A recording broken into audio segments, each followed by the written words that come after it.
It's clear right now that the extreme left, that they're energized, they're angry, and many of them are filled with rage and hatred towards the president.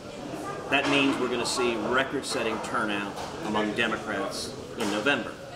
Now, the good news in Texas is there are a whole lot more conservatives than there are liberals. You look at South Texas, the jobs that we're seeing, the economic growth that we're seeing, the values in South Texas are conservative values. The values in the Hispanic community are conservative values. In the Hispanic community, the values that resonate, our values are faith and family and patriotism and the American dream.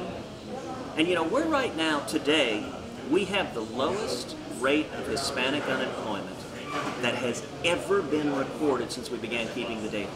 We also have the lowest rate of youth unemployment, of young people, in 52 years. We're seeing real results all throughout Texas from this economic boom.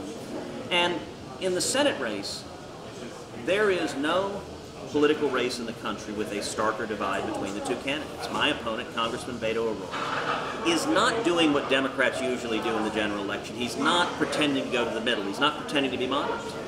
He's running hard left. So he's telling Texans, if elected, he'll raise your taxes. He voted against the tax cut. He wants to bring back the regulations that hammered Texas, that hammered oil and gas and farmers and ranchers. That's not good for South Texas.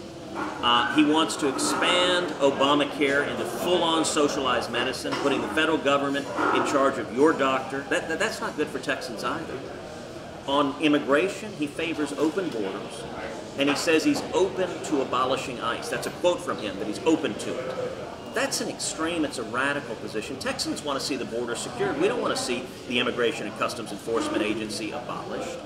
On the Second Amendment, he campaigns proud of his F rating from the NRA. Not a D minus, not a D, an F. That again isn't Texas. Texas understands that the right to keep and bear arms, the entire Bill of Rights, needs to be protected and upheld, and it's not right to do what Congressman O'Rourke wants to do, which is go after the Second Amendment rights of law-abiding citizens. And indeed, Congressman O'Rourke is the only Democratic nominee in the country for Senate who has explicitly come out for impeaching President Trump. Now, it's worth thinking about. Does that reflect the views of Texans? Texas is enjoying an incredible economic boom because all of the good things that have been accomplished in the last 2 years. If Congressman O'Rourke and the Democrats prevail, if the next 2 years are just consumed with a political circus of impeachment, the objective of that will be to essentially shut down the administration, shut down all of the positive efforts that are producing jobs and record unemployment, to shut it all down in open partisan warfare.